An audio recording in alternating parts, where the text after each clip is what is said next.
En el continente de Asia Central yace un pequeño país llamado Prusia, que a base de plomazos logró su independencia hace 15 años gracias a este señor que están viendo, Alexander Purchinov, el actual presidente de la República de Prusia, nuestro protagonista. Nuestro protagonista tiene un sentimiento de dominancia que hace que disfrute montar o domar cosas en distintos sentidos, máquinas, criaturas o incluso el dominar una nación. Así que nuestro ruso está bastante melancólico, ya que está pensando si habrá algo más allá en este mundo que también pueda montar o domar, ya que este cumplió tantos logros nacionales que se siente bastante vacío o inconforme al no saber qué más montar en esta vida. También vemos cómo pese a todo, este tiene un gran sentido de la responsabilidad, ya que prioriza primero la educación y la salud para el país antes que el poderío militar aéreo, que en este caso realmente ellos lo necesitan, ya que el país necesita defenderse de posibles enemigos. Recuérdense que hace poco se acaban de independizar. También vemos que en el país de Prusia los hombres fuertes son altamente valorados y en el caso concreto de nuestro protagonista es considerado un héroe de guerra que liberó al país en la guerra y le dio la independencia que ahora gozan. Después de conversaciones políticas, el protagonista junto con su asistente salen a la calle cuando un terrorista en un camión decide atropellarlo. El prota está mamadísimo y logra levantar el camión con sus manos estrellándolo contra una estatua. Lamentablemente para nuestro protagonista, una parte de la estatua cae directamente en su cabeza y lo mata en el acto. What the fuck. No intenten encontrarle tanto sentido al manga, ya claro desde ya. Acto seguido, el protagonista aparece tirado en una cueva donde logra ver un abismo de luz y este piensa que fue secuestrado por sus enemigos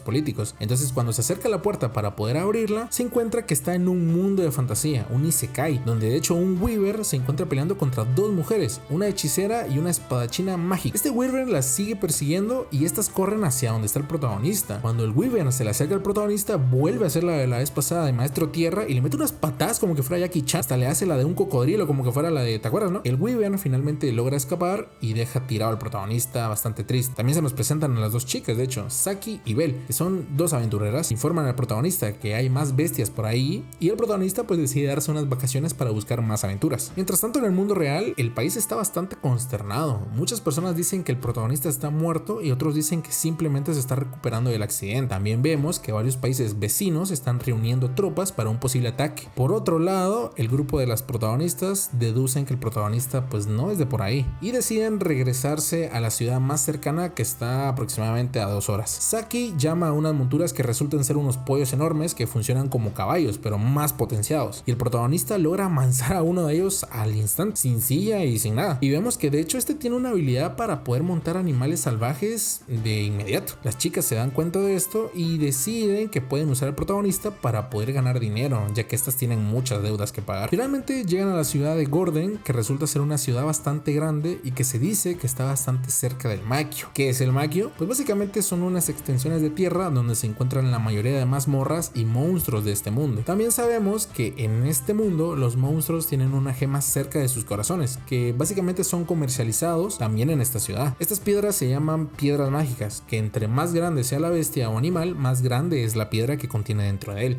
Se podría decir que funcionan como núcleos de energía o baterías básicamente. Saki le enseña al protagonista cómo se usa de hecho una de estas piedras con un poco de magia para poder encender una linterna, y cuando el protagonista decide hacer lo mismo, aprieta las nalgas y bueno, casi la deja ciega. Después curan la ceguera de Saki y vemos que en este mundo los sacerdotes hacen el rol de médicos para poder curar a las personas. El protagonista dice que su magia en realidad no es magia, sino que es ki, porque básicamente estuvo mucho tiempo pensando en por qué el gobierno de Guatemala es una mierda. Él explica cosas mientras esta se emborracha con pociones curativas. ¿Qué les pasa? De hecho, se nos dice que las pociones en este mundo son tan fuertes que pueden curar desgarres en el cuerpo, pero también cuando estas se toman estando uno sano, sobreestimula tanto el cerebro que hace que las personas se vuelvan adictas a ellas, como que fueran unas drogas. Mientras tanto, el protagonista decide convertirse en aventurero y van al gremio donde se nos dicen que los aventureros pueden tomar misiones, desde eliminar bestias hasta limpiar mansiones. Le hacen llenar al prota un formulario que es una hoja de trabajo que no leyó, mira, igual que yo en mi trabajo. El protagonista se autodenomina como crack en las artes marciales, como que fuera UFC, y le hacen comprar un cinturón para poder determinar su rango actual en el gremio, similar a lo que hacen en el karate. Lo paga Saki y esta ya se está quedando pobre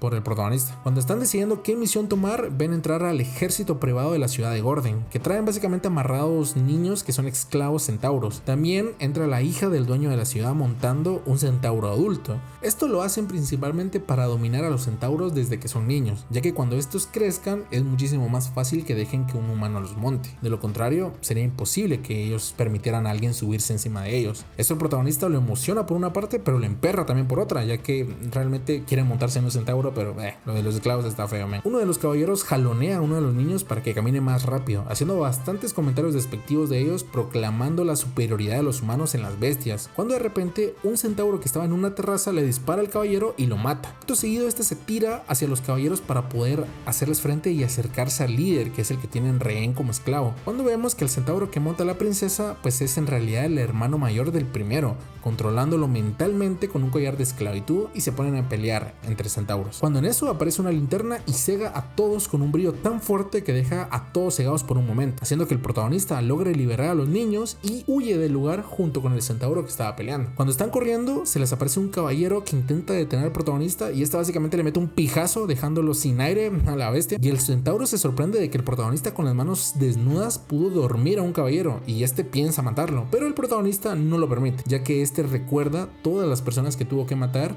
en su vida anterior para poder lograr la liberación de su país, diciendo que el mero hecho de estar en este mundo en sí mismo podría significar un castigo por haber matado a tantas personas. Los centauros finalmente huyen y le dejan al protagonista una pulsera que está hecha con su pelo. Los patojas se asustan cuando aparece el protagonista y evalúan la cosa que les dio el caballo, descubriendo que tienen incrustado en él una piedra de un slime especial, que se encuentra básicamente en el territorio de estos. Se preparan para ir al territorio de los centauros con la esperanza de montar. Los centauros, ojo, consiguen armas de un enano, y este nos dice que se pueden fabricar armas 10 veces más resistentes con este material especial, y parten del lugar para encontrarse con los centauros, siendo seguidos también por los caballeros que deciden hacerse con el territorio de los centauros. En el segundo día de incursión se enfrentan a goblins, en donde el protagonista mata a varios de estos porque básicamente no los puede montar, y uno de los pollos imita una de sus patadas. Le sacan las piedras que tienen los goblins y siguiendo el camino se encuentran con unos orcos. Y hablando de orcos, encontramos a un grupo que acaba de matar a varios de ellos, teniendo retenido a uno y secuestrada a una aparentemente elfa menor. El trato era básicamente que a cambio de una virgen los orcos no asaltarían su aldea. ¿Cuál fue el problema? Que estos le dieron a los orcos una elfa que es mitad elfa y mitad humano, aparte de que es bastante mayor de edad, y esto los orcos lo pueden saber con su olfato. La elfa se logra liberar lastimando a uno de estos y escapa llamando la atención con sus gritos a nuestros protagonistas. Esto alarma al protagonista, haciendo que se acerque al lugar donde volvieron a capturar a la elfa, y el pollo le mete un talegazo a uno de ellos y el protagonista le hace la del Undertaker. El protagonista sigue peleando con los orcos y como estos ven que este tipo está loco, pues deciden escapar. El prota le gana al líder de los orcos, salvando a la elfa, que se hace pasar por una niña para que el protagonista la salve, y las otras se quedan así como... El nuevo grupo de protagonistas se encuentra platicando de cómo gracias a la derrota del orco pudieron conseguir una espada mágica que se puede vender a un muy buen precio. También vemos que la elfa tiene la habilidad para poder formar objetos a voluntad con la madera, pero el grupo de caballeros que los estaban siguiendo también los están vigilando desde dentro del bosque. Al día siguiente los emboscan para atacarlos y el protagonista se para hacerles frente, viendo cómo los bandidos usan a esclavos para poder atacar. Vemos el gran lobo que monta el líder de rastreo y el protagonista se emociona al verlo. Nos menciona el tipo este que con el collar de esclavitud, similar al que usó el centauro, también pueden domar bestias salvajes que normalmente no podrían ser domados, y hace que el portador del collar no reaccione a nada en contra de su voluntad. Así como en este caso, esta loba era la líder de una manada y el grupo de sus lobos fue asesinado, y uno de los hijos de ella fue asesinado en su cara, pero esta al tener el collar pues no pudo reaccionar de ninguna forma. Un poco turbio, Uno de los bandidos le dice al protagonista que se entregue para no ser asesinado a la madre. Las chicas junto con el pollo atacan a los bandidos. El líder de estos ataca al protagonista y la maga deduce que el collar, al ser un objeto infundido en magia, si se da una orden con más magia puede tal vez anular temporalmente el efecto de este. Y justamente eso pasa cuando el protagonista les da la orden de que se detengan. El prota intenta quitarle los collares solo así, pero no se puede. El líder de bandidos ordena a la loba que ataque, pero el protagonista tanquea la mordida del lobo, mientras las chicas logran inmovilizar al líder de los bandidos, logran quitarle el collar a la loba y esta mata al hombre que la había esclavizado durante tantos años. Logran liberar a los esclavos de sus collares y les ponen estos a los bandidos que todavía estaban vivos. Hacen que estos se vayan caminando para poder confesar sus delitos y poder ser detenidos. De hecho, se menciona que la mayoría de esclavos antiguamente eran aventureros novatos, que por motivos laborales no encontraron otra opción más que ser aventureros para poder sobrevivir. ¿Cuál es el problema? Que no recibieron ninguna capacitación para poder llevar a cabo las misiones. Entonces, al deducir que posiblemente estos no vayan a ser bienvenidos nuevamente en el pueblo, la loba decide acogerlos a todos como sus hijos y llevarlos en un lugar apartado para que puedan vivir ahí. Cuando el grupo finalmente llega al pueblo, se encuentran que aún hay gente viviendo ahí, así esté hecho mierda. Como fue la loba quien decide acoger a los esclavos, toda la gente del pueblo decide venerarla como una deidad, ganándose una bendición, what the fuck, que la hace básicamente cambiar de forma y se convierte en la protectora del pueblo y sus personas. Cerca del pueblo y sus alrededores encuentran una mazmorra que pueden explorar y deciden fabricar armas con el poder de la elfa, ya que esta puede fabricar armas a base de madera. A los esclavos de hecho esto les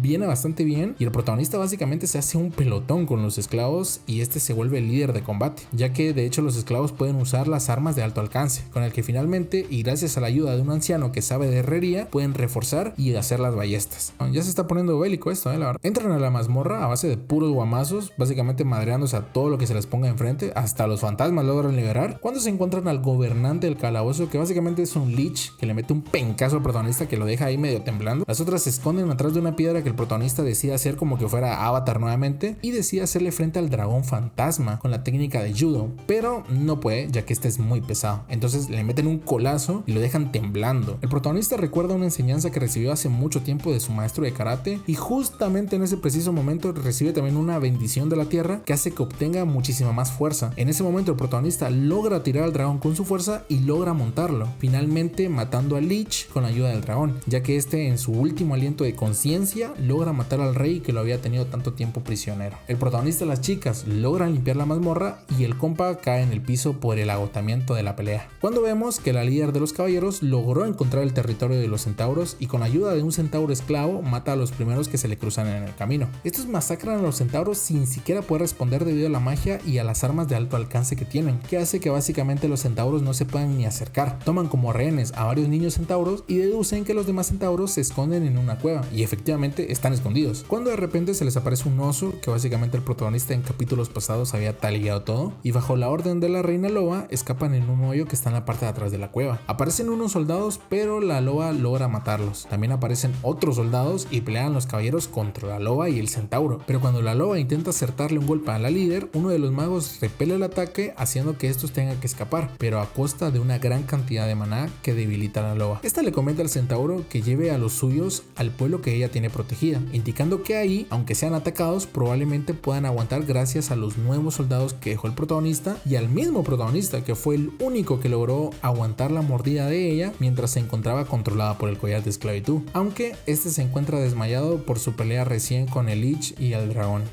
Esta parte es bastante épica por cómo se tornan las cosas, entonces pongan atención. El protagonista está fantaseando con montar cosas, como es de costumbre, cuando de repente aparece el dragón que había vencido, pero no en una versión zombífica, sino en una más majestuosa. Encima de este está un antropomorfo en forma de león, que se hace llamar Yamda, el rey de las bestias. Y justamente el lugar donde se encuentran estos, que para el grupo de protagonistas era simplemente una mazmorra, es en realidad un cementerio, del cual él era el gobernante. El protagonista dice que a él también le gustaría poder montar el dragón que está montando Yamda, pero este dice que eso solo se podría si estuvieran las mismas condiciones que ellos, que es cruzar el río Styx, o también en otras palabras, estar muerto. El protagonista piensa que él también está muerto al igual que ellos, ya que puede ver su cuerpo tirado a varios metros de distancia, y a las compañeras que él conoció en su camino rodeándolo para intentar reanimarlo sin éxito. Sin embargo, Yamda le dice que no está muerto, sino que únicamente está inconsciente, ya que ellos le deben bastante al protagonista por haber liberado al dragón de la maldición de Lich, ya que el dragón era el protector del cementerio hasta que llegó este Lich y lo maldijo para hacerlo su mascota personal. Y es que hace 400 años 12 clanes de semi-humanos construyeron el cementerio donde se encuentran actualmente, y aunque actualmente la mayoría de clanes se encuentran extintos, Yamda considera que es justo darle una recompensa al protagonista por haber liberado al dragón.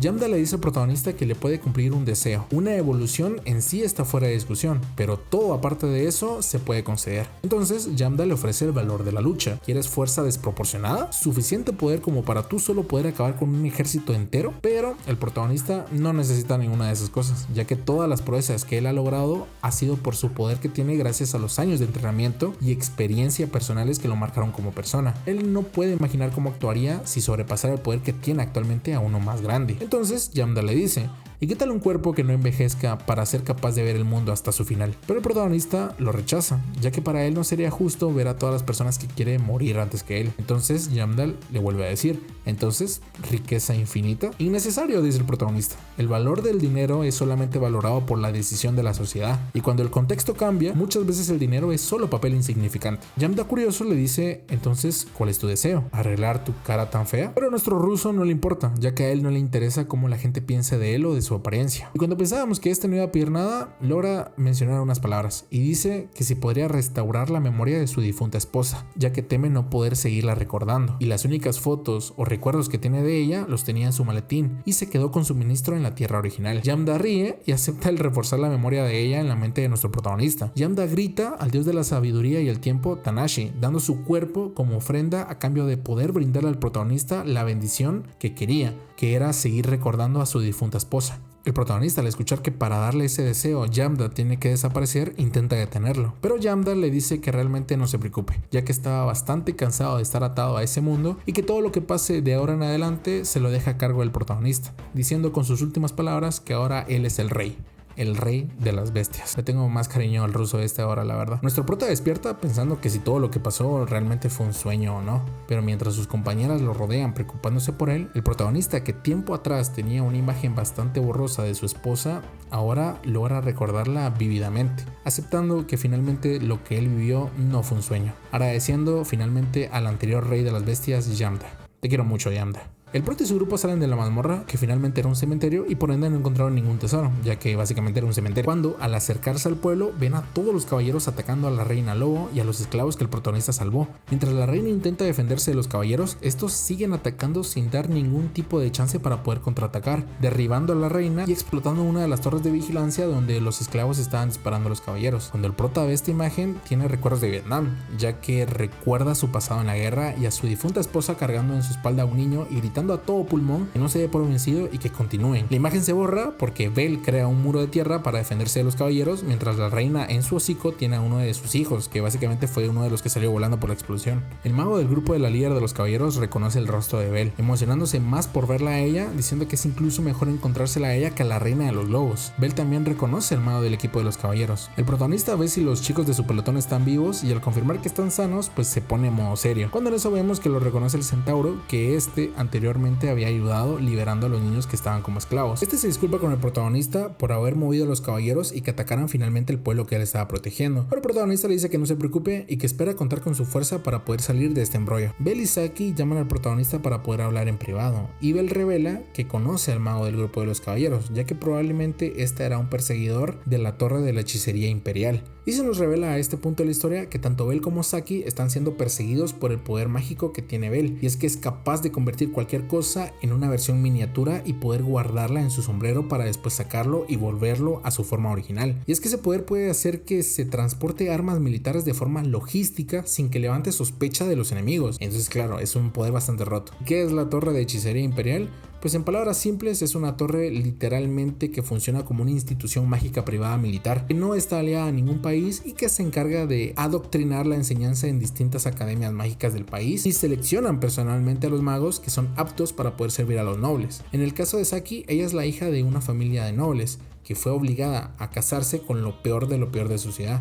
Entonces, como esta no quiso casarse, decidió escapar junto con Saki, que la conocía desde pequeña. Aparte de que el sombrero que usa Bel es propiedad de la familia de Saki. Entonces el plan de ellas era escapar y sobrevivir vendiendo las cosas que tenían en su sombrero en diferentes posadas. Pero al ser perseguida por los hechiceros de la torre y también por ladrones, optaron por convertirse en aventureras y encontrar tesoros en mazmorras. Al final todos salían para poder hacerle frente a los caballeros, aunque eso significa que el protagonista y la elfa se enfrenten directamente a la torre y a los poderes gubernamentales. Esta parte también es bastante épica, pongan atención. ¿Se acuerdan de cuando en la película de Monstruos contra Aliens el presidente se presenta a los aliens tocando el piano y bailando ahí como un basado? Pues esto es igual o mejor de épico, El prota camina hacia los caballeros llamando a su representante, o sea, la princesa, y esto vistiendo un traje corporativo de presidente. El tipo se siente en plan puto diciendo que esto para él es simplemente una negociación. Se presenta con su nombre, Purchinov, y se proclama como jefe de la aldea. La princesa se presenta y se sienta cuestionando la posición del protagonista, ya que en realidad ellos no tienen ni siquiera opción para poder negociar.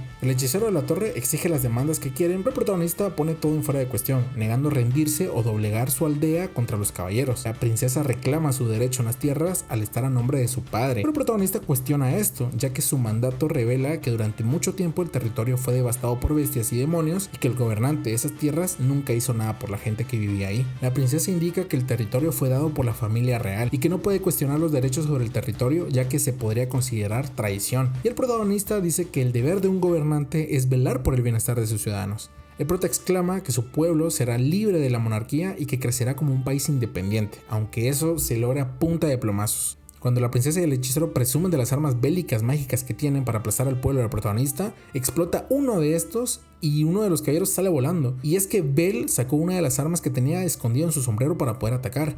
Cuando siguen flaqueando a los caballeros y explotando sus armas, el hechicero de la torre admira al protagonista diciendo que es alguien bastante temible, pero dice que matándolo a él, los demás querían bastante más fácil.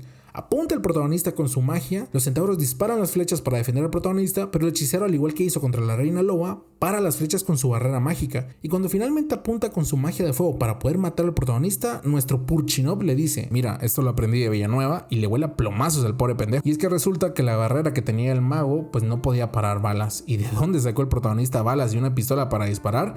Pues resulta que esta es una arma que tenía en defensa propia dentro de su traje, a recomendación de su asistente. El centauro mata al hechicero y cuando las tornas finalmente se voltean al lado del protagonista, este se voltea y le pregunta a la princesa: ¿ahora sí podemos negociar nuevamente? Teniendo rodeados a los caballeros, estos tienen pocas opciones realmente para poder escapar. El protagonista exige la liberación inmediata de los niños centauros que tienen en los carruajes y los logran liberar gracias a los lobos y a los pollos que andaban por ahí, yo que sé, caminando. Se nota bastante el racismo que tienen los caballeros a los semihumanos, ya que estos no logran entender que tanto ellos como humanos y los centauros como semihumanos tienen su propio orgullo. Cuando la princesa finalmente accede a ir al pueblo del protagonista para poder negociar, esta se saca una espada y le mete un yemazo al protagonista, pero este se defiende con una piedra usando nuevamente la técnica de... Aparece el centauro que tenían esclavizado desde el principio y el protagonista pelea contra la princesa, esta montando el centauro. En eso llega el hermano del primero y el prota se emociona ya que piensa que finalmente lo va a poder mentar. El centauro se siente un poco incómodo diciendo que realmente el protagonista pues sí lo ha ayudado bastante, pero en su raza únicamente el rey de las bestias los puede montar. Y mira, qué casualidad, el protagonista de hecho es el nuevo rey de las bestias y al presentar la corona y la espada que le fue otorgado por Yamda, el centauro se inclina ante el protagonista, que es el nuevo rey de las bestias, pero este dice que realmente no le interesa ser un rey de nada, ni un dios, ni un gobernante. Él lo único que quiere es tener amigos y que no quiere que el centauro lo deje montar porque ahora es el rey, sino que quiere que lo deje montar porque es su amigo. Y cuando finalmente el centauro accede para que el protagonista lo monte, gracias al poder de la amistad, el prota se convierte en un centauro, what the fuck. Y obviamente pues esto no era lo que esperaba el protagonista, ¿no? La cuestión es que se fusionaron en plan Dragon Ball y la unión de estos va a desaparecer cuando a uno de los dos se les acaba el maná. Entonces el protagonista se queda en plan what the fuck. La cuestión es que en su mente ve al centauro y este le dice: mi señor, déjame tomar el control, y pum, se transforma en no sé, ya no sé qué es esto. El protagonista vuelve a tener el control nuevamente de las 4 patas que tiene, porque ahora con 4 patas es más fácil meter trinques. En fin, el protagonista le mete un puñetazo que le saca el aire a la princesa y el protagonista exige que esta diga su derrota. Pero como esta no quiere hacerlo y viendo que la situación pues se puede tornar bastante malo, el centauro jefe se arranca el collar que tenía de esclavitud y le entrega la jefatura de la aldea a su hermano, a cambio de que no maten a la princesa. Todos se quedan en plan, no sé, algo serios, porque realmente no les cuadra tener que dejar escapar a esta chica, porque básicamente después ella los puede volver a atacar, pero bueno. Resulta que en todo esto aparece una anciana que básicamente no es un centauro completo, sino que es mitad humano y mitad caballo. A estos se los denomina como los pecados de los centauros. Y es que hace mucho tiempo, cuando el reino de las llanuras fue destruido, algunos centauros que habían escapado del dominio humano corrieron hacia el norte, pero la tierra, como era estéril, entonces los centauros no tenían acceso a comida. Y estos tienen un cuerpo muchísimo más grande que los humanos, entonces para ellos es muchísimo más difícil poder sobrevivir. Así que optaron por hacer lo siguiente: cortarse las partes superiores de sus piernas de caballo para que éstas dejaran de crecer. Entonces se convertiría en lo que denominan como sátiros. Al detener la evolución de su parte delantera de centauro, necesitan menos comida que los centauros normales. Dicho esto, solo los sátiros pueden dar a luz a otros sátiros, y como estos básicamente eran mal vistos por los centauros, estos los empezaron a agarrar como esclavos. Ellos también eran discriminados. El anterior rey, al ver esto, agregó que los sátiros también fueran parte de los 12 semihumanos para que dejaran de ser discriminados y maltratados. Pero muchos centauros no estaban de acuerdo con esta nueva norma, ya que para ellos era un sacrilegio siquiera que ellos existieran de esa forma. y la revelación del por qué el jefe centauro se llevó a la princesa se nos da porque la princesa es un sátiro.